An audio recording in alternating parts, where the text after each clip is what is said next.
The workday is coming to an end. It is 5 o'clock. I will see you all tomorrow. But Gwynn and Chris are just getting started. Sports talk it is. Your hosts, Tony Gwynn Jr. Now, I will say the journey, and it was a journey, to get to the press box is one of the toughest journeys I've been on. And Chris Ello. If he hits 2 home runs every game, including excuse me. Well, it's going to be one of those days, huh? It's time to get you up to speed on all things sports. Yes! With plenty of nonsense in between. Oh, look! Here comes our fearless producer! Gwynn and Chris starts right now on 97.3 The Fan. Welcome into a Thursday edition of Gwynn and Chris. Tony Gwynn Jr., Chris Ello, and Adam Klug in today for Mr. Scraby. And Padres roll into St. Louis, losing 2 of 3 in Miami. They'll have a 4-game set here in what feels like the sun, as hot as it is. I was going to say. It should be very, very interesting series. Padres certainly looking to finish strong before heading home for the series at home against the Mets, and gosh, who else is the Cardinals? I think next Cardinals, week. Yeah. Flip it around. Got them coming back. Yeah. Before we go too much further, Tony, I wanted to ask Adam Klug, who is sitting across from us in for Scraby today, and how are you feeling in the nice, cool air conditioning of the Odyssey Palace, Adam? Okay, everything good for you? It feels great in here. I can tell you, You're good? I just went and visited my parents in Tampa during the All-Star break. It was hot and humid. You open the door and it's like punches you in the face. I can imagine there's very few places on earth I'd rather not be than St. Louis, Missouri. Yeah, little 95 feels like 103. Yeah, right 95. Now, so. I mean, the question when you're in the Midwest right now, Tony, is what's higher, the temperature or the humidity? They're battling it out. I had a very good friend of mine who was a big Cubs fan, lives on the West Coast, but was traveling and wanted to take his wife to Wrigley Field. They'd never been before, and they went yesterday afternoon. And texted him, see how he was enjoying his day at Wrigley Field. He said, I don't know. We left in the 6th inning. It was too flippin' hot and humid. Like he didn't. Yeah, man. I mean, and this is a lifelong fan, right? Getting to go to one game and just saying, I can't stand it. I can't stand it. So I know that's what the Padres will be facing, this weekend there in St. Louis. It's going to be brutal. Yeah, no doubt about it. And so today's pitching matchup, Darvish going up against Sonny Gray. Has worked his way kind of back into the flow. This is his 4th start, I believe, since coming off the IL. And it's I think the encouraging thing is he has made the start every 5th day. Now it's just about him kind of knocking the rust off completely and kind of getting a little bit deeper in the games. But this is an encouraging sign. He's continued to make the starts here. Yeah, I think you hit it on the head. The results seem to matter in the immediate sense. We got to win this game. We got to go out. He's got to give us 6 innings. How many pitches can he throw? But the bigger deal is that he's bouncing back and ready to pitch again. Because, look, the Padres are going to get where they want to go, and we all think they're eventually going to get there. Once that calendar flips to October, Darvish goes from whatever it is that he is now and whatever he is in August and September, he immediately goes almost to being the guy you think about as an ace pitching in a playoff game. And so, you just want to make sure you're bringing him along. And, this is very encouraging. Obviously you want to win today. You got to win the series. You got to do this. You got to do that. But you got to also think of the big picture. And, Darvish, to me, Michael King returning, and he's been hinting about August. We talked about it, Tony, a couple of weeks ago. These are 2 of the biggest storylines of the second half. Are these 2 guys going to be healthy and able to contribute to the Padres trying to get to the postseason? So Yep, no doubt about it. Obviously, we're exactly a week away from the trade deadline, and it seems like the Padres' name is being mentioned, or should say connected to, multiple players. I've heard Steven Kwan. I've heard Marcell Ozuna. I've heard, Garcia and for the Rangers. You heard Sandy Alcantara earlier today. There is a slew of people that seem to be connecting the Padres with other people, which I think tells us one thing, is that the Padres have made calls on quite a few people. It's what my guess would be when they're connected to so many people talking about this right now. Well, and look, AJ Preller's, I'm sure, seeing the same thing we're seeing and has been seeing it for 3 months. This is a good team. I don't want to lose sight of the fact that they're having a good season. And I know people are like, well, they lost a series to the Marlins. They never beat bad teams. Actually, nothing could be further from the truth. Yeah. That was only the second series all year that they've lost to a team that currently has a losing record. The other was Arizona, and Arizona's not exactly a bad ball club. So they've been beating the bad teams all year long. They didn't in this last series, but it's still a good season. But we know that it's an imperfect team, right? There are definite holes on this club that AJ Preller has got to try to address, and how he goes about addressing it, I think, is going to be one of the most interesting weeks potentially in Padre, history is a long time, but it's going to be very interesting. Some people and a lot of people even think, Tony, that the Padres are going to be sellers and buyers at the same time. Dylan Cease's name can't stop coming up right now. Jake Cronenworth has been reported by Dennis Lynn of The Athletic, who's a very reliable source, that, maybe they are thinking of, trying to move Jake in the contract.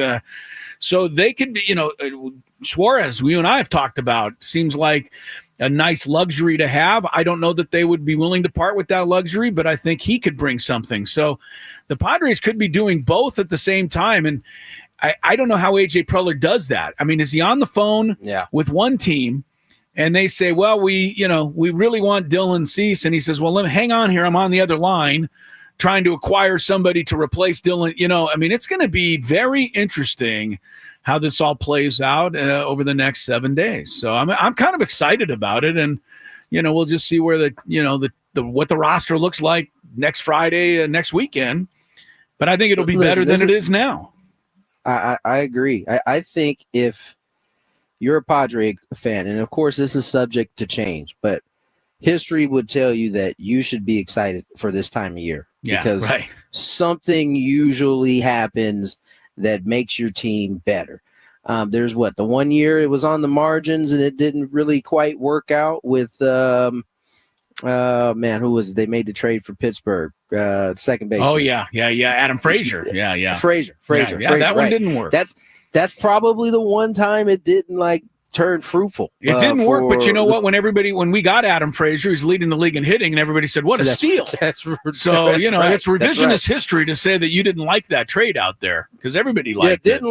Didn't like for sure in terms of people going back and forth, but certainly you can all agree that it didn't turn out the way that we expected it to. But everything else has. So I think if you're a Padres fan, you should be excited. What that looks like, I don't know. There are a lot of different factors in this. On the outside looking in, we don't know what the Padres feel about the apron and going, to another level in terms of how much money you have on your roster in terms of salary. We don't know how they want to play that, which could be why there's conversation of Dylan Cease going out, who's making 13.5, I believe it is, and bringing something back in, probably multiple pieces if you're moving a piece like that. And so I don't know. This is, I don't know where it goes, but I am excited as you are to see where it goes. And as excited as you and I are, you climbed on an airplane yesterday with 25 to 27, 8 guys. Several of whom are, I don't want to say they're looking over their shoulder, but this is a very uneasy time of year. Take us through that. You've been with teams, they make trades, guys are I mean, these guys got to go out and perform and win games here the next week, but they're looking at the Twitter feed. They're looking at everything and hearing everything. So it's really a hard time for all concerned. I as excited as I am I hate it for the guys who are being mentioned, right? I hate it for Jake. I hate it for possibly Suarez or whoever it may be that it has their name mentioned in it, because ultimately that leaves you in kind of an uncertain feel, and that's no way to go out and play. And you try to do your best to separate the two once the game starts. You try not to think about it. But inevitably, something could happen during the game or whatever that kind of puts your mind on it. And it's just a rough place to be. I could just tell you the experience of being around the team over the last 3 or 4 for sure. Yeah. There is the 1 year that I think the Frazier deal went down. That one was dicey, man, because and the year that they traded Hosmer, that one was also kind of like you could cut the tension with a knife around the stadium. So I think it's different every year, and I think the more you go through it, the more you're able to kind of handle it in the best way or shape or form. But I said this to Jesse the other day. I'm kind of happy that Thursday on the deadline is an off day, and we won't have to necessarily be around, to kind of have to deal with that tension that's kind of floating around there. Have you ever, in your experience as a general manager, ever gone around to a player or maybe called them privately and said, you might hear your name, but I'm telling you, you're not in this. Don't worry about it. Focus on your job. Or do general managers ever go that route? There have definitely been times where a general manager has had felt the need to call someone up to the office or come down and talk to a guy that, whether it was the rumors weren't true or the rumor was true, and to kind of give them some kind of word, whether it was, which way it was going or not. I think there are some GMs that have kept guys informed, but I know sometimes GMs don't have time. Like the deal happens and then boom, it's done. And then you got to make that phone call. Well, hey, look, Tony, I'm going to give you one stat before you get ready to, prepare for the broadcast tonight. 3 one-run games against the Marlins. They won 1, they lost the last 2. The Padres have now played, and this is absolutely astonishing to me, 57 games this year decided by 1 or 2 runs. That's 56% of their games. And it really, if you go back to the game yesterday, you go to any game in that series, the players are pretty aware that these are the kind of games they're going to be playing. And it now starts to make every play, every double play that's not turned, every at bat with runners and scoring. It seems to make everything more important because that the game is going to be decided on the margins like that. Do you get that sense now as we move into the last couple of months of the season that that's just something we all recognize? I think so at this point. I mean, they played over half their games and they've been that way. So you just hope that they aren't thinking about making mistakes, though, because that's obviously when you're playing tight games. Yes, mistakes are going to be magnified, but you can't think about it. You just got to go out and keep playing. I think these guys know that. I think they recognize that they got to make the plays out there because they're not scoring at the rate that they need to in order to have some room for error. And so you like that they've grown up. You like that they've been able to win a lot of those games. But, it does tax your team down, especially the bullpen. So we'll see. We'll see how that goes. All right. I have to hop off here. You're going to continue on as we get to the pregame show. Padres, Cardinals today, 6:40, I believe, is first pitch. For you, yes. And for us. 3:40 for them, for you guys down there, right? And 4:40 here, and Tony will spend the next 2 hours packing his body in ice, getting ready for the broadcast. My goodness. I'm on the sun, ladies and gentlemen. We feel for you, man. Thank you. More Gwynn and Chris on the other side. Lowe's knows big savings make a big difference, especially when you're shopping for appliances. Hurry in to get up to 30% off select major appliances. Plus, My Lowe's Rewards members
There's a Roadrunner. Meet me. He doesn't like me. I guess I wouldn't like me either if I was chasing me. As you can see, I'm all Aztec out here at the Aztec Baseball Tournament. It's the SDSU Baseball Alumni Tournament. Right now, we are 1 under in the scramble. And Chris is playing well, Tony's playing well. But our ringer, Jack Townsend, is playing really well.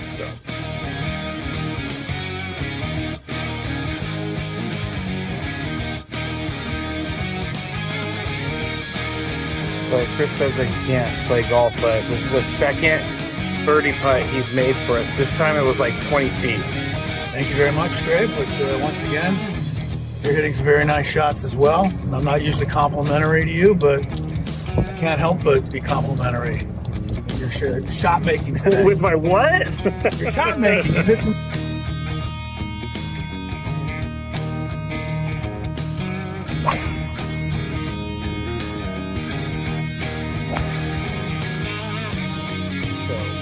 We are league 10 now, and it's getting really windy. It's actually kind of cold. I'm not gonna lie, I know we're in San Diego, but we're 3 under as a group. We just got off the birdie, and I just hit my defense.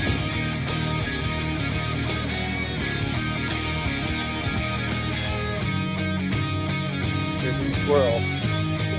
He wants to attack me. Squirrely!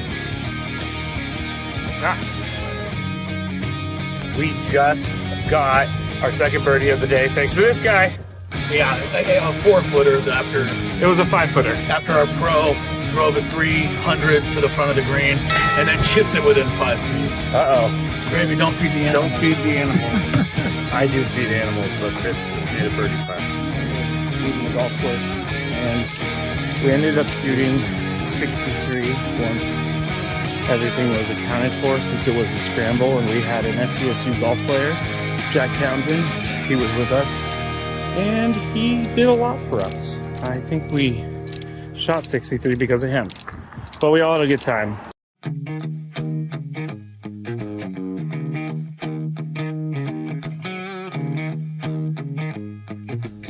There's a Roadrunner. Meet me. He doesn't like me. I guess I wouldn't like me either if I was chasing me. As you can see, I'm all Aztec out here at the Aztec Baseball Tournament. It's the SDSU Baseball Alumni Tournament. Right now, we are 1 under in the scramble. And Chris is playing well, Tony's playing well. But our ringer, Jack Townsend, is playing really well. So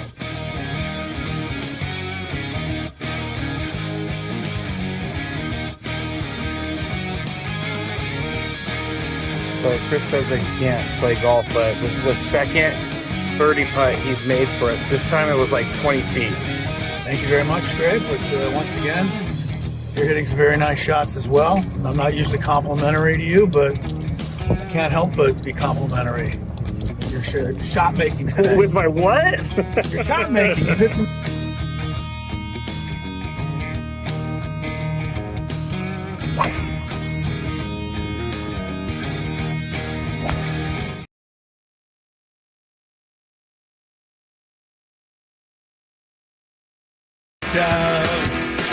Tony is off and getting himself ready now for the broadcast. Chris Hello and Adam Klug alongside here as we return to the air-conditioned confines of the Odyssey Palace Studios. We'll be here for about an hour and a half, and then Sam Levitt will take over and get you ready for the Padre pregame show tonight. Padres, as mentioned already, taking on the St. Louis Cardinals. Before we get to all of this stuff, I want to remind you out there, Padres are returning home on Monday to take on the New York Mets. On Tuesday, they got the sandless beach towel giveaway, and that was running around the studio here somewhere yesterday. I don't see it today. And you know what? I know Scraby didn't steal it because he's not working today. He normally walks off with all of our stuff. I got another one on my desk. Should I run and grab it? No. It's a beach towel, and it doesn't retain sand. I think that's all you need to know. It's presented by Southwest Airlines, And the first 40,000 fans in attendance will receive one on Tuesday when the Padres host the Mets. Sandless Beach Towel Night presented by Southwest Airlines. You can use it as a blanket as well, towel or both. First pitch, 6:40. Remember, the gates open 90 minutes prior to the game start. So arrive early. You want to make sure you get the giveaway item next Tuesday night. For more information, please visit padres.com/giveaways. One other thing, if you can't wait for the Padres to return home, you can head down to Petco Park right now and check out the all-new Labubu pop-up shop. And Adam Klug or somebody watching on the chat is going to have to clue me in as to what that is. But I'm hearing that these are like the thing now. I just like hearing you say Labubu. Me too. I like kind of saying it. Labubu, Labubu, Labubu. You can find an amazing assortment of these extremely popular collectibles, plus outfits and accessories through Sunday. Petco Park. Who knew? Your go-to for Labubu pop-up stuff. All right, Padres Cardinals, and I mentioned just as we got done talking with Tony there in the open, and about the Padres numbers and how many close games they've played this year. And I've had a little time to go through a lot of these numbers, and I think numbers you can get bogged down by numbers, right? You still got to go out, you still got to play the game, and then on the other side, you can go analytics and you can get really creative, and I think you can overdo it that way as well. But I also think there's a lot of numbers that do tell a story, and here are some of them for the Padres. Now, one of them I mentioned to Tony already. The Padres have now played 57 games that have been decided by either 1 or 2 runs. The good news is they're very good in these games. They're 22-16 in 1-run games, despite losing the last 2 in Miami. And they're 13-6 in games decided by 2 runs. So overall, plus 13. They've won 35. They've lost 22. Padres have had a way of winning close games. Why? They have a great bullpen, and their bullpen normally beats the other team's bullpen in a close game. As a matter of fact, the Padres bullpen has 30 wins this year. The Padres starters have only 25. So that has been the secret to the Padres' success. Keep it close, get it to the bullpens, try to win the battle of the bullpens. It's happened more times than not. Question? Concern? Yeah. 57 times already, 1 or 2 run games. That means one bounce of the baseball goes the other way. One umpire call goes against you and you can't challenge it, and you can lose these games. And that's what you concern yourself with a little bit moving forward. You'd like to have a little room to breathe. And most nights, it seems like the Padres don't. So that's something I think to keep an eye on going forward as they try to negotiate this trade deadline. Can they get themselves an offense that can put away a few of these games and not make us all sweat so much? Secondly, speaking of sweating, Padres are going to be doing a lot of it this weekend in St. Louis. And playing the Cardinals on the road, a 4-game series, brings this stat to mind. The Padres are not having a good season at all against winning teams. And the Cardinals, despite some recent struggles, got shut out yesterday in Colorado for all things. But the Cardinals are a winning team. They have a winning record. They're 1 game over 500. So they qualify as a winning team right now. Well, the Padres' record against those teams this year, winning teams, is 20-32. That's not very good. I mean, honestly, it's quite poor. The only thing, again, that's saving the Padres is that when they don't play a winning team, they're 35-15. So they have crushed the teams they're supposed to. But can they beat the better teams? Well, we're going to find out now, because 29 of the next 32 games for the Padres are against teams that currently have a winning record. The only team they play in the next month that doesn't currently have a winning record is Arizona. And the Diamondbacks were just at 500 a couple of days ago. So this schedule From now until the 3rd or 4th week of August, it's gonna tell the tale. It's gonna tell us, is this Padre team legit? Can they really make it and make a run to the postseason? So far, they have not proven they can do it. They frankly haven't. They're 20-32 against winning teams. Furthermore, tonight begins the Padres' 13th series on the road against a winning team. 13th. How many have they won so far? 1. The only team with a winning record that the Padres have won a series from on the road this year, strangely, is the team with the best record in baseball right now, the Brewers. That's it. Padres have not won another series against a team with a winning record. They lost series to the Cubs, the Reds, the Phillies, the Dodgers, the Tigers, the Astros, the Yankees. You get the idea. They have not been able to beat good teams on the road all year long. Can they do it? We'll find out this weekend. They got 4 games in St. Louis. One other thing that really stands out to me, and we talked about this yesterday. With the trade deadline coming up, we're going to hear about all the big names. We're going to hear about the frontline players. Who's going to move? Who's going to really make an impact? I will be honest with you. I think the Padres, sure, be great to make a big splash. Maybe they will, maybe they won't.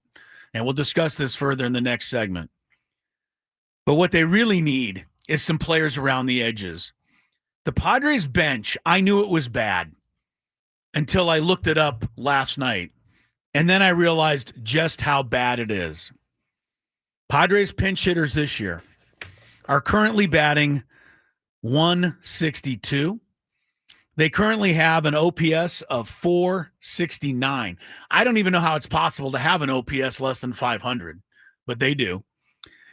And all season, and here we are 102 games in, all season, the Padres pinch hitters have a total of, count them, 2 extra base hits. No doubles, no triples. Trenton Brooks hit a pinch hit home run earlier in the season. When he was coming off the bench, Gavin Sheets hit a pinch hit home run. That is all the Padres have gotten off their bench.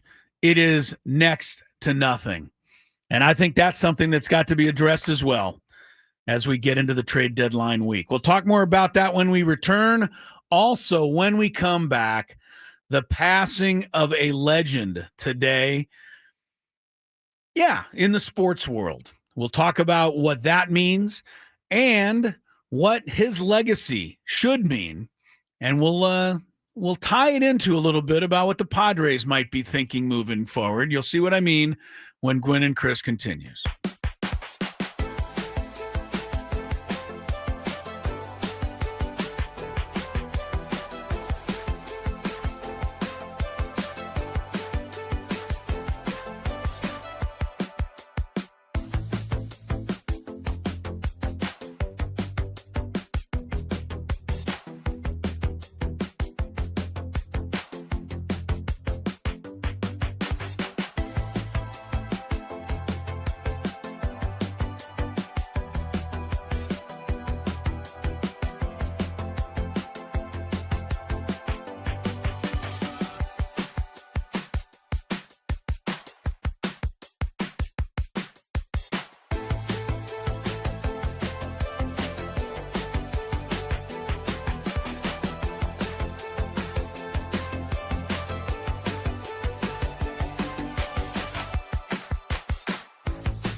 quick reminder here before we get back to it, Crisello. Tony Gwynn Jr. is in St. Louis, sweltering in the heat, and he and Jesse Agler getting ready for the call, game 1 of the 4-game series. About an hour from right now, we'll send it over to Sam Levitt for the pregame show. But tomorrow morning, you can get up close and personal with the Padres and manager Mike Shildt. He joins Ben and Woods. That's tomorrow morning at 9 a.m. It's the manager's report. It's refreshed by Eco Water SoCal. Try alkaline water for just $9.95 a month. Eco Water SoCal, keeping it soft since 1925. You know, every time Shildt goes back to St. Louis, you know, it's a big thing for him. It's where he kind of cut his teeth in baseball. And I have some family living in St. Louis, and I don't know that they represent everyone there. They absolutely loved Mike Shildt there, and they didn't like at all the fact that he was let go. I don't know. I'm sure there must have been somebody, right, in St. Louis. Shilt's terrible. But, hey, they really did not want to see him go. And I think people there still miss Mike Shildt. You know, it feels like one of sports' great unsolved mysteries. We still don't know why they got rid of it. The only excuse that I ever heard given by the Cardinals was that he just was too intense, and he just wore on the organization with his constant intensity. I don't find that's like saying, model, and she's too good looking. We can't have her run the runway. It's just too difficult to deal with all those wins, those playoff I know. appearances. I mean, we can't have her walking down the Victoria's Secret's path. She's diverting attention from everybody else. I mean, I don't get it. Mike Shildt was a really successful manager with the Cardinals, as we know. They, couldn't see eye to eye. Whatever it was, Padres brought him in, and it really worked out well. I do not think. I mean, I wasn't there. I don't think the Padres brought Mike Shildt here to be the replacement for Bob Melvin. I think they brought him here because he was just a really good baseball guy, and you want good baseball guys in your organization. And he was out of work at the time. Of course, when Bob Melvin didn't work out, and this worked out perfectly, I think, for the Padres. I'm having trouble with the timeline on top of my head. Was Mike Shildt brought in the exact same year as Bob Melvin, or had Bob Melvin already been here for a year and then Shildt arrived? Yeah, I don't know. I have to look that up to be 100% sure. I'm looking it up. Yeah, look it up. It was close. But, look, Mike Shildt, I don't know that we appreciate him 100% here because we tend to be critical of our own manager. But I can tell you that in St. Louis, they miss this guy, and he'll probably get a pretty good ovation tonight and throughout the weekend. They both arrived in 2022. Okay. But, yeah, which lends to the point, it's not like they had a year of Bob Melvin and thought it was going south, even if he ended up staying for That's what I think. That's what I was leading towards. Right, thanks. Yeah, I think Bob Melvin was here as the manager. Mike Shildt was here because he's a great baseball guy, and you want him in the organization. All right, we're going to get back to a bunch of baseball, and I want to tie this into baseball a little bit as best I can. But sad news for anybody in sports world / entertainment world, probably more entertainment than sports. But, man, Hulk Hogan, you talk about somebody that seemed indestructible. And he passed away today. I'm sure you've probably heard at the age of 71, Clearwater, Florida. Call came in this morning, cardiac arrest, and Hogan was pronounced dead at the hospital. No signs of foul play, etc. Look, Hulk Hogan was bigger than wrestling, certainly. And he was probably bigger than life. I mean, Hulk Hogan, the name, you almost didn't need the Hogan. Just say Hulk. You knew who everybody was talking. He said Hulkster. That was a given. There's not many guys that, extend that kind of credibility and immediate attention. And, so it's a sad day. There's no question about this. And I do want to bring up, by the time WrestleMania actually came around, I was actually getting a little older than I think the target wrestling age. But I loved wrestling growing up, just like all of you did. But I didn't watch WrestleMania as closely as the rest of you. But I'll tell you one thing I saw, and I watched it again today just to be sure. And I don't care if you want to use fake, you want to use choreographed, you want to use athletic, you want to use entertainment, you want to divide it up any way you want to. But there was nothing fake about Hulk Hogan picking up Andre the Giant and slamming him to the ring to the floor. Can't fake that. He picked up Andre the Giant, put him over his head, and slammed him to the floor. That's what I always remember about Hulk Hogan and a whole bunch of the rest of it. So sad day indeed, 71 years old, and it comes at the tail end of a week where we lost Ozzy Osbourne, another legend who, I think Ozzy transformed or transcended music, metal, whatever you want to say. Malcolm Jamal Warner. It's been a difficult week for a lot of big time and loved celebrities. But here's Adam Klug brought this question up to me, and I don't think I think it's a bit of a stretch, but we're going to make the stretch anyway, Adam. How should Hulk Hogan be remembered? Should he just be heroic in every way?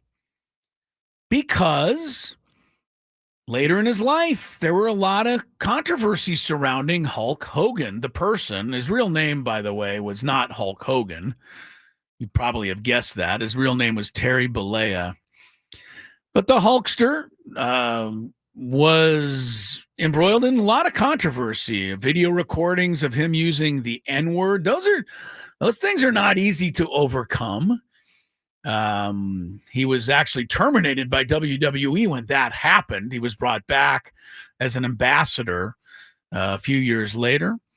He had a sex tape released apparently without his knowledge. He wasn't too pleased. He sued. I don't know if you remember this, Adam. He won the case and got $115 million, as if Hulk Hogan needed that. But that's what you get for releasing. Anyway, there was some controversy surrounding him. So do we just forget it all and say, you know what, Hulk Hogan is just a legend and he was great and he's to be celebrated forever? And I think everybody has their own, way they're going to do that. I would imagine there's a lot of people that say no. I mean, I saw a video recording of him using the N-word. That is not something I'm willing to let pass. And I back up the people who feel that way. Here's the connection. One of the players that the Padres have been rumored to be getting at the trade deadline is Marcell Ozuna. And it's a loose connection, but I think you can see where we're going here. Marcell Ozuna, star slugger for the Atlanta Braves the last couple of years, finished in the top, 4 or 5 of the MVP voting recently. Not having a great year this year, but still a threat, a power threat. But Marcell Ozuna was almost taken right out of baseball forever because of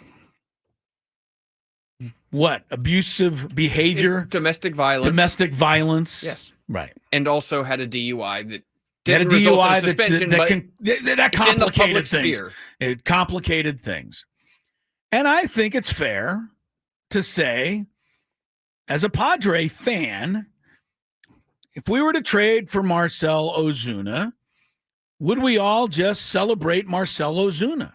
Would we be willing to make bygones be bygones, say he served his penance, he, hopefully has sorted things out in his life and got some help and deserves a second chance, as all of us do?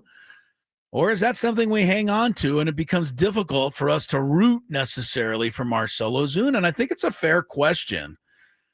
By the way, we should say, before we go too far into it, Ben and Woods had a baseball reporter on today who basically said Marcell Ozuna is not coming to the Padres, that's not been actually talked about. Well, Robert Murray, who's the MLB reporter, he said on his podcast that he can't confirm any of the reports by Hector Gomez, and they've not spoken. There you go. And then Braves beat writer Mark Bowman for MLB.com also tweeted, according to his sources, the Braves and Padres have not had discussions about Marcell Ozuna. All right. Thank you, Adam, for You're welcome. clearing that up.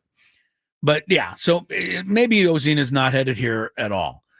But it brings, and if you're going to say, well, okay, what's the big deal about a Marcell Ozuna? Well, okay, then let's take it up a notch. How about Trevor Bauer?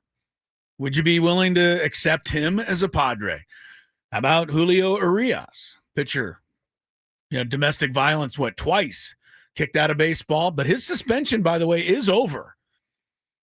So where do you draw the line? I guess we all draw the line in a different place is probably the best answer to that. But we talked about it on the roundtable today some. And I think it's worth kind of thinking about. Braden asked me straight up, you're the biggest Dolphins fan. How do you couch rooting for Tyreek Hill every Sunday? It's a fair question. And it's a hypocritical response. There's no other way around it.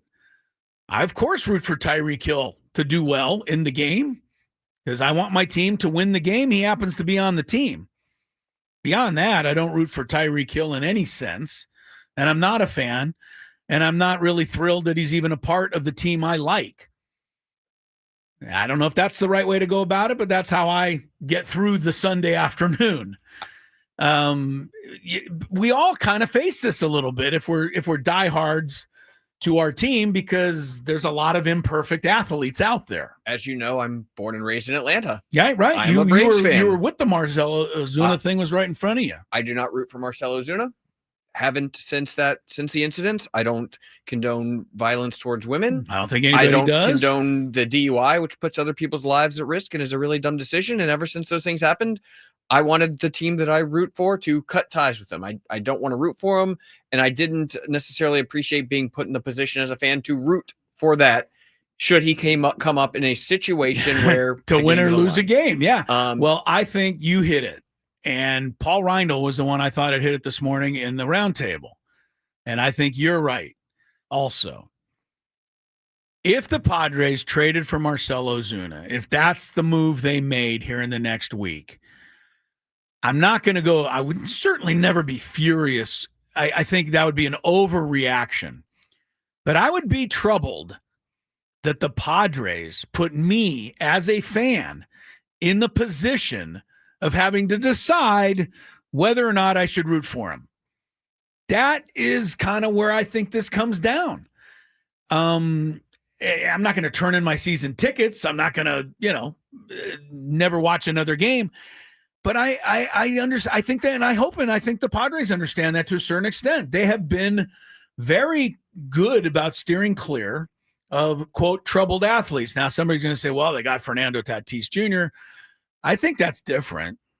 Fernando PED suspension. I think that is different from a character issue or something to the effect of abusive behavior towards women, things of that nature, whatever you want to. Whatever, transgression bothers you out there the most. I will give an example, though, Chris, where I was very close to giving up my fandom. Okay. A couple years ago, the Falcons were heavily in pursuit of Deshaun Watson. And it was well after he was suspended, all those things.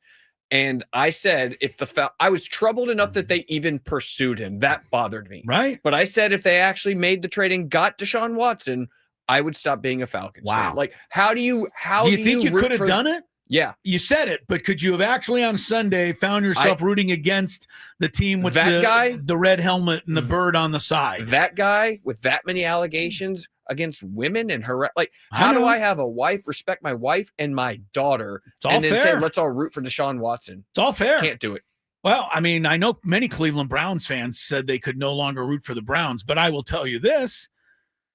While Deshaun Watson was in Cleveland, it was a couple of years, right? Was the stadium he's still on the roster? Yeah, okay, right. He's still on the roster, technically, yeah. But when my point is, while he's been there, I wouldn't say the stadium there in Cleveland has been empty, would you? No. People still come out and support and root for the Browns. And that's what the team is banking on. Of course, and they're going to be right in the end. People need something to do and a team to root for. And although there was many detractors in Cleveland and people who were protesting inside, outside the stadium, the Browns went on with it. I think it was an absolutely horrible decision for the Browns. And I think it's set their franchise back, frankly. But the Browns are a terrible organization. Their second-round pick last year was arrested for domestic violence, a cornerback. He's still on the team. And now they're dealing with it again this year with their second-round pick, Quinshon Judkins, who just got arrested. I know, but are the Chiefs any better? I mean, the Chiefs are the ones that brought in Kareem Hunt after the Browns even got rid of him. They at least got rid of Kareem Hunt when it initially happened. And now they're choosing to believe in second chances or redemptions. But at the time, Kareem Hunt was a star running back, and they said adios. Chiefs, and then the Browns signed Chiefs him right have won away all their Super Bowls. Because they're the Browns. Yeah. Chiefs have won all these Super Bowls with some guys that are less than stellar character. Browns immediately signed Kareem Hunt.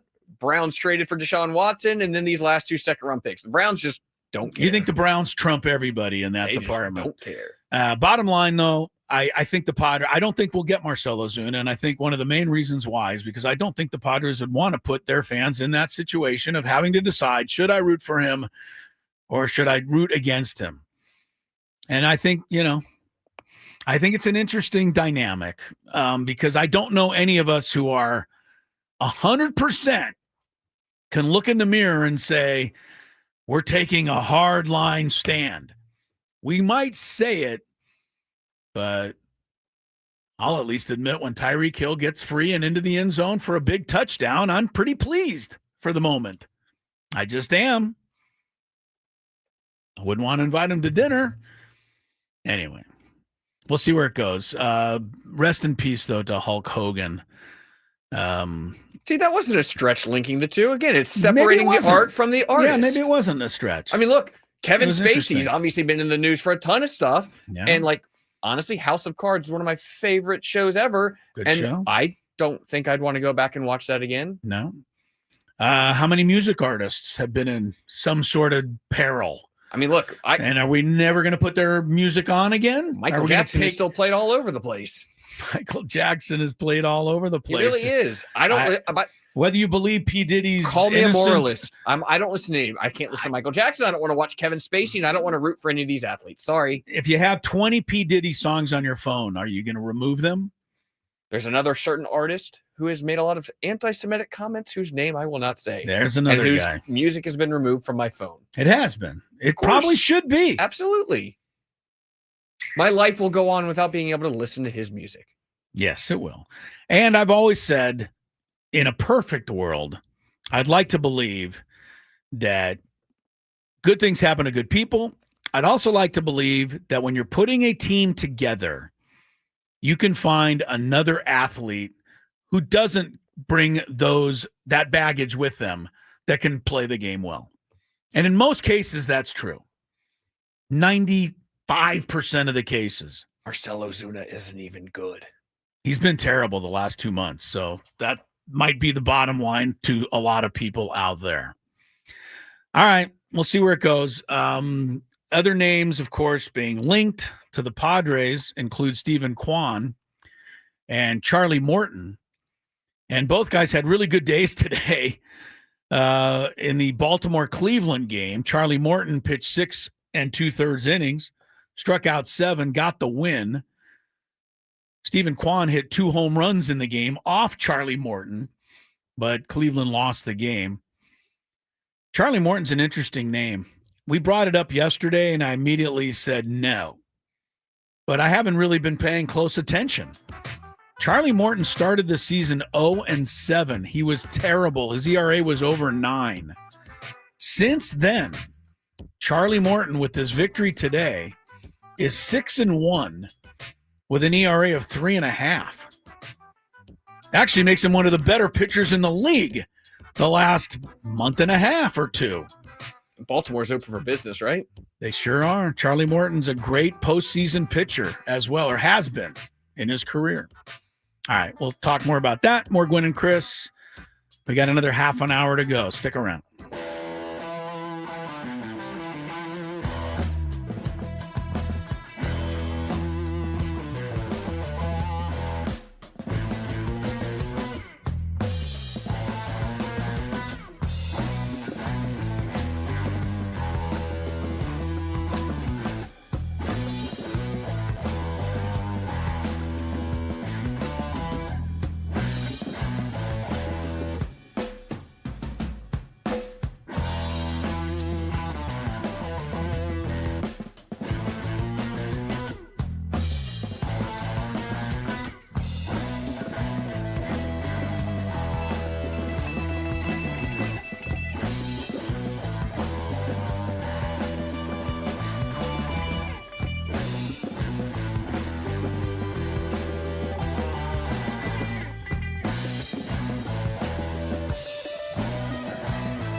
And we head into what is the final hour or so, actually about 40 minutes of Gwynn and Chris for this Thursday ahead of Padre baseball. Tonight, Padres, St. Louis Cardinals, right here on San Diego's #1 sports talk station, 97.3 The Fan. Chris Ello here. Both my guys. Tony Gwynn Jr., he's actually was on earlier, but getting ready for the broadcast. Scraby with a rare couple of days off here. I believe he's gone to visit with his sister's new baby. So Uncle Scraby will be on display for a few days. Alert the media up in Northern California. Scraby is headed that way. This hour in 97.3 The Fan brought to you by Staples. Calling all parents and teachers. At Staples, your back-to-school budget is officially saved by the button. The easy button with supplies as low as 25 cents. Plus laptops up to 40% off and more deals on the top brands and trending styles. Find it all at Staples. That was easy. Lineups are out for the ball game tonight. Padres don't really have a whole lot of different ways they can go, but they do keep trying to mix it up to try to find the right combination. Fernando leads off again. Arise behind him. Machado.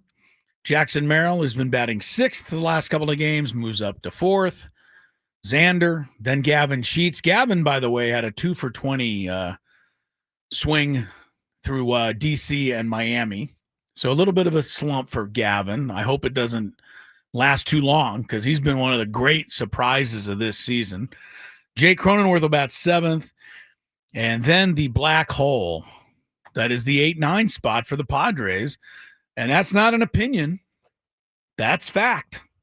Lowest OPS in all of baseball from the 8-9 spots in the order, Padres. They're the worst. Bryce Johnson will hit there tonight, followed by Martin Maldonado. Against Sonny Gray, who is last time out. I don't even want to say this because I feel like I'm going to jinx him into a good performance. His last time out, Sonny Gray gave up a career-high 9 runs. Last time out. See what happens tonight against Yu Darvish and the Padres. A couple of quick notes, and then we're going to get to our final segment. We'll focus in on the very latest that we can give you anyway on trade rumors and trade innuendos. We do have 1 week to go before the actual trade deadline, so we'll give you the names that have been popping up the most and give you everybody's opinion out there. And we'll hear from John Morosi of MLB Network in the next segment. So stick around for that. We'll give you the latest on all the Padre trade scuttlebutt as it stands now. But, Adam, the NFL season is almost upon us. Are you aware that there's a game next Thursday? The Hall of Fame game. Yeah. I'm a huge NFL fan. I'm very aware. I don't know that we're going to be too into it next Thursday because it's also the same right as the trade deadline. No, I don't think we'll be covering that. But I've been seeing a lot of training camp videos and highlights on Twitter. You're not going to ask Tony and I during the show next Thursday at 5:00 to break away from Padre trade talk to I shall not be. Kick around the Charger Lion game next Thursday. No. Yeah, I know you won't. But there's a couple of NFL things that I wanted to touch on, and one of them has to do with a guy. Let's just put it this way, Adam.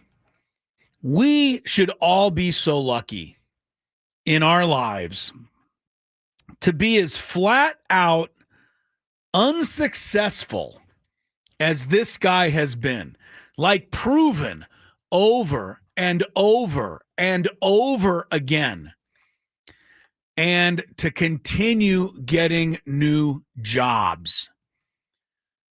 I want to tell you who he is yet, but this guy spent 3 seasons as an offensive coordinator, mediocre there. That earned him the backing of a very high-profile NFL quarterback who was able to talk a different NFL team into hiring this guy as their head coach. This guy ran that franchise into the ground in less than a year. I don't think he made it through the year. In fact, I'm sure he didn't. Let me know when you're ready for me to reveal who you're talking about. I only need one guess. Oh, you don't need to get. I mean, everyone's going to already know, right?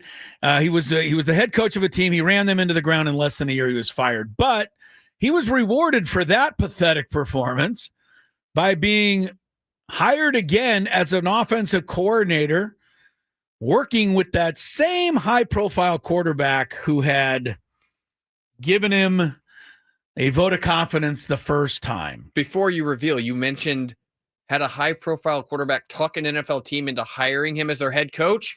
It was with the allure of him coming to that team to play for said head coach. And then the quarterback didn't go to that team. The quarterback changed his mind, right? And so they hired the coach and didn't get the quarterback. Right. Got the coach, ruined the franchise, got rid of the guy. Then he went and joined the quarterback, and the team went 7-10 without the quarterback who was hurt. And then with the quarterback last year, 5-12. So that team moved on from this guy. Congratulations, Nathaniel Hackett. He has a job again. Like, why? How do you get this? There just has to be somebody out there. An assistant at Louisiana Lafayette who deserves an opportunity ahead of somebody that has just failed so badly. But Coach Matt LaFleur says he's bringing in Nathaniel Hackett not to work with his offense. Get this, Adam, to work with the defense. Nathaniel Hackett was 3 years offensive coordinator in Green Bay with Aaron Rodgers. Went to Denver, became the head coach, was a disaster. Last 2 years, Jets offensive coordinator. They've been awful. Gets another shot. Maybe it's strategic. Maybe it's like George Costanza. They just bring in Nathaniel Hackett. He tells them everything he knows, and then they do the exact opposite of what he says. It's a bizarro coach. Listen to what Nathaniel Hackett says and do the opposite. Coach Matt LaFleur today said that Nathaniel Hackett will work with his defense, but will bring an offensive perspective to the other side of the ball. I don't really understand what that even means, frankly, but good for you, Packers. Good luck on that. I don't get it. I just don't. As you know, here I forgot this. He was offensive coordinator last year for the Jets. When Robert Saleh was fired, the new guy came in, interim coach Jeff Ulbrich. He demoted Hackett. He took him off offensive coordinator. That's how bad he was doing. I don't get it. But certain guys just do that, Adam. They slip through the cracks. I mean, at first I thought you were talking about the current head coach of the Dallas Cowboys, Brian Schottenheimer. Has he been that unsuccessful as an assistant? I didn't know he'd been that unsuccessful. Well, he's getting his first shot as a head coach. Look, Jerry Jones has not exactly done anything right for the last, I believe it's now been 30 years. Cowboys won the Super Bowl in 92, 93, and 95. That's 30 years. Jerry has not made too many correct calls in that time. I also want to congratulate the Jets, Nathaniel Hackett's former team. They've lost their quarterback, Justin Fields. He suffered a dislocated toe at camp, carted off the field this morning. Jets have said he avoided a serious injury. Fields is expected to be ready for week 1. When the Jets face, of all teams, Aaron Rodgers and the Pittsburgh Steelers, like the NFL did not know ahead of time that Rodgers was going to sign in Pittsburgh. That's just too big of a coincidence for me. It's all scripted, right? Choreographed like wrestling. At least wrestling's up front with it. You know what I mean? They just say, hey, it's choreographed. One last thing on the NFL, because we were talking about Deshaun Watson and Cleveland. Their general manager today, Andrew Berry, said that there is a scenario where the team will keep 4 quarterbacks on the roster competing to be the starter, but he did not name Deshaun Watson as one of those 4 quarterbacks. Did I mention that team is a dumpster fire? Yes, you did. Joe Flacco, Kenny Pickett, and 2 rookies who were drafted, Dylan Gabriel, and you may have heard of this guy, Shedeur Sanders. Those are the 4. Deshaun Watson is on the physically unable to perform list. So is he still getting paid a ton of that money? Man. Well, that's the penalty that the ownership of the Browns gets. By the way, the Dolphins turned their tight end position over to Darren Waller. Did you hear about that one? Brought him out of retirement. He's already on the physically unable to perform list, and he hasn't even suited up yet. Some teams just keep on keeping on. You can almost count on them to just be stupid. The gift that keeps on giving. Dumb NFL teams. All right, let's take a break. We'll check some traffic. And then when we come back, we'll give you all the latest scuttlebutt, as it were, on the Padres and where they sit with the trade deadline a week away. Who's being talked about the most? Who's the longest shot? And what the Padres may or may not do as we understand it now. That's when we come back on Gwynn and Chris, San Diego's #1 sports talk station, 97.3 The Fan.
Chris. Adam Klug setting things up for us over there today, sitting in for Scraby. By the way, Adam Klug is my direct boss. So I don't know how many of you have to perform your job ever with your boss sitting no more than 3 or 4 feet away from you the whole day. Trying to do the best I can, Adam. Hope I'm living up to your expectations, sir. Tony Gwynn Jr., of course, was on earlier. He's getting ready for the broadcast in St. Louis. Padres and Cardinals. They're the only 2 National League teams, by the way, that play today. So no need to check too much on the scoreboard. See if the Padres can beat a team with a winning record. Not something they have done a very good job of this year. I said it earlier, they're 20-32 right now against teams that currently have a winning record. If you love Mediterranean food, try Spiro's. Authentic Mediterranean cuisine. I love it. It's in Coronado. It's in La Jolla. Dining, takeout options. Visit spiroscuisine.com. All right, here's the trade deadline stuff. And I'll try to make it as simple as I can. There's an interesting story today. You can read it if you like. It's on ESPN.com. And it says, here are the top 10 biggest names on the market right now. And it predicts where all 10 will land. Now, I will give this story credit. It pokes fun at itself by pointing out that last year they wrote the exact same story and got only one of the 10 predictions correct. And what the story says is it's 1/3 prediction, 1/3 science, and 1/3 entertainment. I believe it's about 8/10 prediction, 1/10 science, and 1/10 entertainment. I don't see how they really know. Because I don't even think the teams really know exactly how it's all going to shake out right now. But here are the names that are being mentioned most closely connected with the Padres. First, there are the 3 names that are mentioned as possibility of leaving the Padres. And the one you're hearing more and more is Dylan Cease. Dylan Cease. Everybody wants Dylan Cease. Not sure what they're looking at, but they see something in that 3-10 ERA nearly 5 record of Dylan Cease. Most likely what they see is all those strikeouts and the stuff that just hasn't been translating to, very successful pitching so far this season. Dylan Cease also free agent at the end of the season. Padres would have to pay pretty handsomely, most likely to keep him.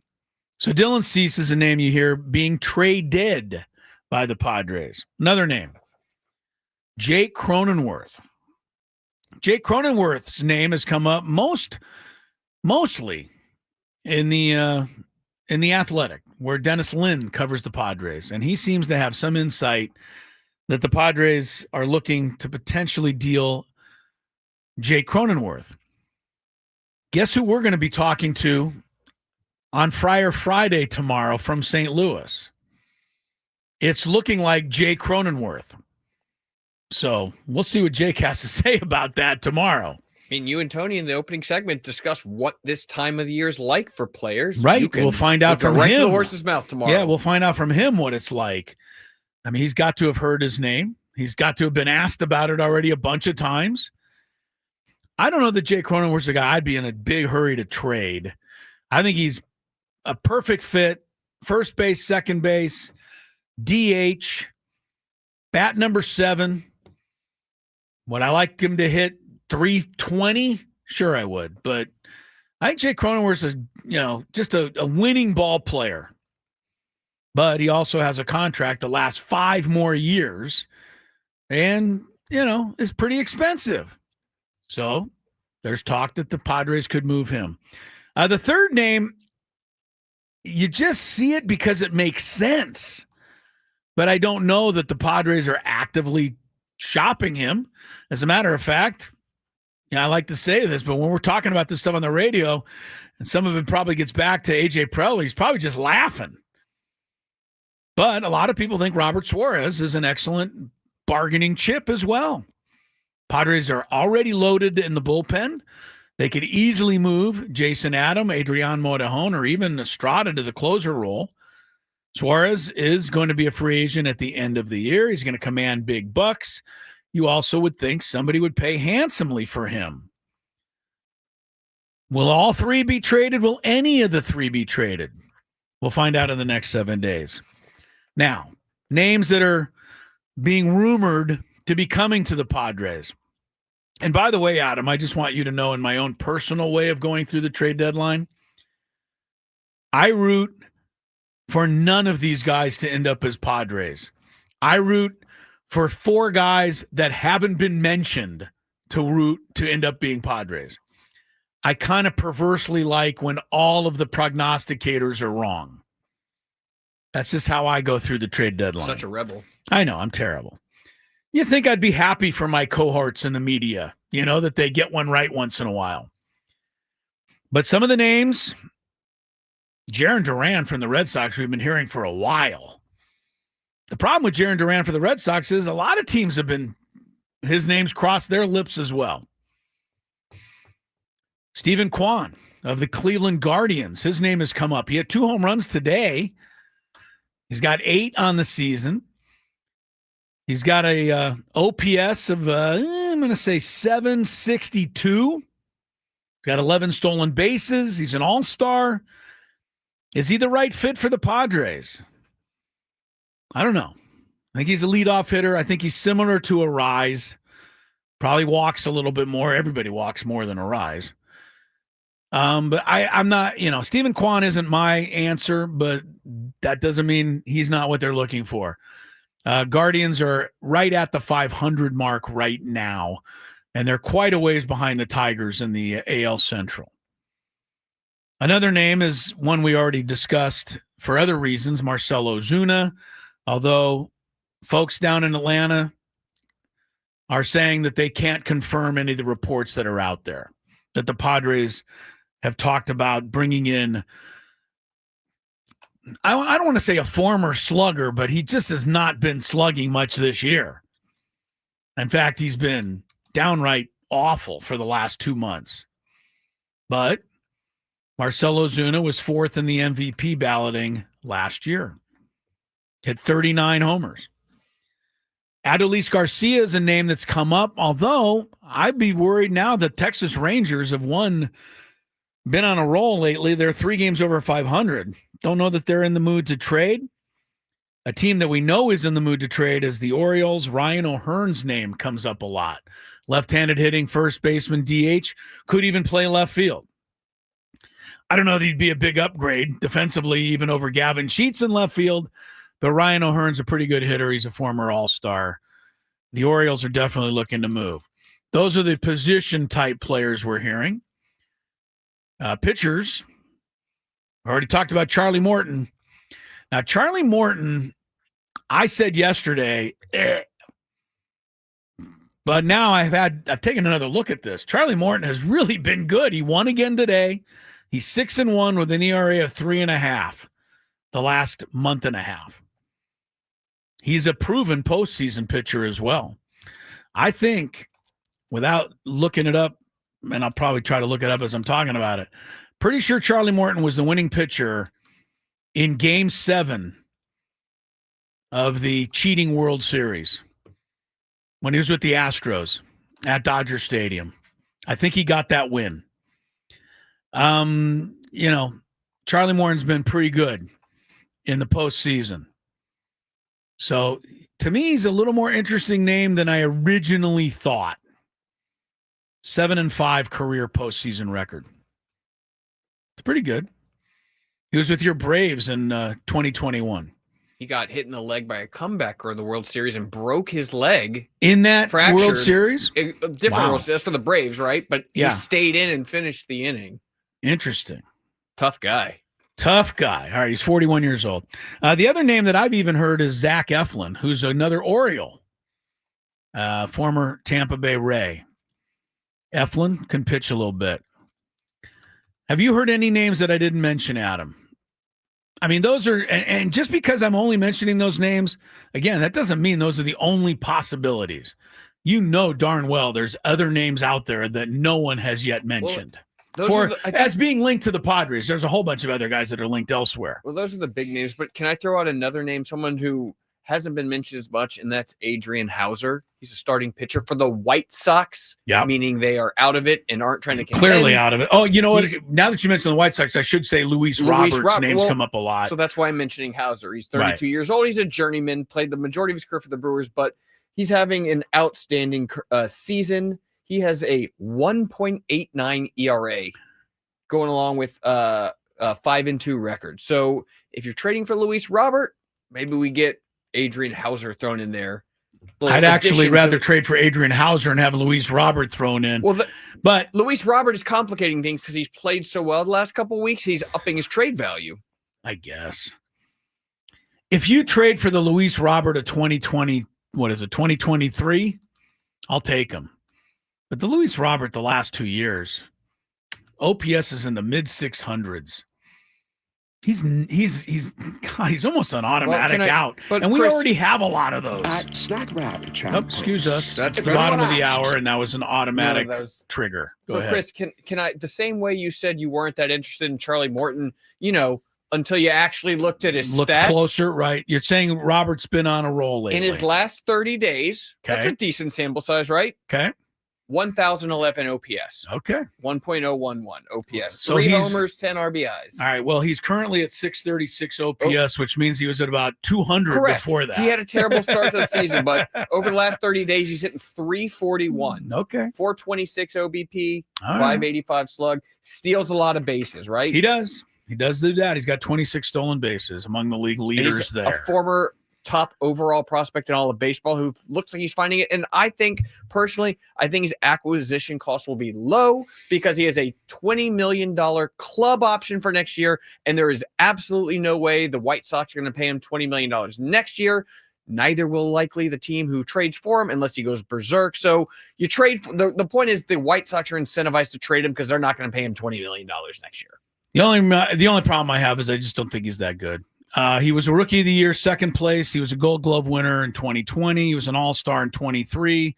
But the last 2 years have been miserable. And I put more stock into that. I'm not disputing that. I'm just saying he seems to have turned things on over the last 30 days. Hopefully. We'll see. He's certainly another name that's out there. Here's my only thing. I want to go back to Adrian Hauser for a second because those are pretty eye-popping numbers, right? 5-2, 1.89. Made 10 starts. Hauser has. I always get worried, and maybe this is wrong, but I always get worried about bringing a guy in who's playing on a team that is just absolutely going nowhere and then asking them to gear up and be in the middle of a pennant race. Now, some guys, I think it works for. Some guys do it, and they're recharged, and it's a big deal. Other guys, I find the pressure to be something that they're not used to because they're not pitching under pressure now. But a guy like Adrian Hauser, you're not. What do you think of that? But a guy like I understand. But if you trade for Adrian Hauser, he's almost definitely not pitching in your playoff games, right? In the most important games, it's just a guy to fill out the back of your rotation to eat some innings, make some starts every fifth day, whatever, for the rest of the regular season. Give you a chance to win a game every fifth day, and then once the playoffs start, you're rolling with your top guys. Well, not bad, Adam Klug. Not bad. I can see why you're the boss. Those are good thoughts. Anyway, we'll all find out a week from now. It's going to be an interesting week. And I said this on the roundtable. I think it's going to be one of the most interesting weeks we've ever seen. Because John Morosi, and this is why I want you to play this. John Morosi's from MLB Network. Take it with a grain of salt. John Morosi was the guy that had Shohei Ohtani on a flight to Toronto. So just remember that all of these guys can be wrong, but a lot of times they're right. And John Morosi says the Padres could do more than just be a team acquiring players. And that's what makes this so interesting. Here's his thoughts. Yes, and that's the news that Dylan Cease's name has come up in conversations. Buster Olney first to report that. The overarching story for the Padres is this. As one Padres-connected person told me last night, AJ is talking to everyone. And that, of course, refers to AJ Preller, their president of baseball operations, and indicates to me the Padres are open-minded to buy and sell. And that scenario could look like this. You trade this man, Dylan Cease, who admittedly his ERA is up a run higher than it was in 2024. Perhaps you trade Cease, who has an expiring contract, to replenish some of your minor league depth, and then use that new prospect depth to go out there and make a package for Sandy Alcantara. And Dennis Lynn has reported on that potentially with the Athletic. So maybe you see a Sandy Alcantara trade coming in because Alcantara is not eligible for free agency until after 2026. Maybe he comes in. Stephen Kwan's a possibility, and John Heyman's reported on that. I think you're starting to see the thought process for A.J. Preller. It's a bubble team. I think they're more buyer than seller. But if you sell Dylan Cease and bring back some prospects, you're able to strengthen your roster for the long term and look at the next week of buying as the first salvo of your offseason spending for 25-26. So again, to recap, you might see Dylan Cease going out, but you might also see a Sandy Alcantara or Stephen Kwan coming in. Now, Chris, when have we ever seen A.J. Preller trade a major league player for minor league talent and then turn around and flip said minor league talent for major league talent? Oh, yeah, Juan Soto getting Drew Thorpe back and trading him for Dylan Cease. It could happen. Life is a circle, Chris. I like John Morosi. He's been on the show before. I don't like the way he pronounces Sandy Alcantara. I've never heard it pronounced that way. Sandy Alcantara, the Marlins, pitched great the other day. He's been a real disappointment this year. You'd be rolling the dice a little bit on him. Of course, you're pretty much rolling the dice on everybody, right? Nobody's an absolute guarantee. So, ball is in your court, AJ. And, it's in a lot of people's court. Eugenio Suarez is rumored to be the biggest trade domino of them all. Yankees need a third baseman. Cubs need a third baseman. Mariners need a third baseman. Tigers need a third baseman. Brewers could use a third baseman. Those are all contending clubs, big-time contending clubs. Who would want to get the major league RBI leader? And isn't that weird that we're even talking about that the major league leader in RBIs would be traded, but such is the way things are these days. Josh Naylor, another name being mentioned. Those are two Diamondbacks, by the way. Merrill Kelly's a third Diamondback, and Zach Gallen is a fourth. The Diamondbacks being swept this week by the Astros may have signaled all of that happening. Because I think if it goes the other way, I don't know, the Diamondbacks would have to make a trade. They'd still be in the running. Well, there's been a lot of discussion about whether or not they will or won't trade their impending free agents. And earlier today, Diamondbacks CEO Derek Hall said on Arizona Sports, said that the Diamondbacks should be responsible sellers at the deadline. Responsible. All right. So I think at least some of their impending free agents will be traded. Then you have teams like the Pirates, who I believe are only in Major League Baseball so that when the trade deadline comes around, teams can try to pluck some of their best players. Why also the Pirates in the league? David Bednar, closer. Tigers really need a closer. So do a couple of other teams. Bednar's been much better. Manuel Clase of Cleveland, Johan Duran of Minnesota are other closers whose names have popped up out there. Seth Lugo, the old Padre, could be on his way from the Royals, people say. Mitch Keller's another Pirate whose name is being mentioned a lot. There was a report last night that people have been checking in with the Pirates about O'Neal Cruz. And that the Pirates didn't hang up the phone on them. Why don't they just trade O'Neal Cruz and Paul Skeens and make themselves completely irrelevant now? Why wait? Who knows what the Pirates are going to do? The funny thing, just real quick, and then we got to get ready for the pregame. I don't see any Rockies players being rumored to be traded, even though they're completely out of it.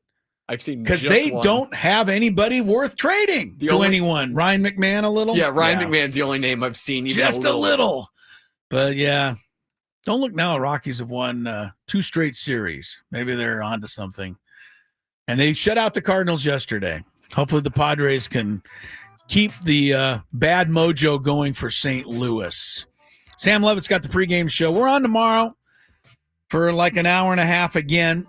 Jake Cronenworth, currently scheduled to be on the program tomorrow. Don't miss that, with his name right in the middle of this trade stuff. And then enjoy the ball game tonight, and we'll be on tomorrow. Thank you, Adam Klug. Well done. Finally, some intelligent commentary coming from over in that seat. That wasn't nice. Even when Scraby's not here. Not even here to defend himself. I know. Tony Gwynn Jr. in St. Louis. I'm Chris Sello. Enjoy the rest of your day.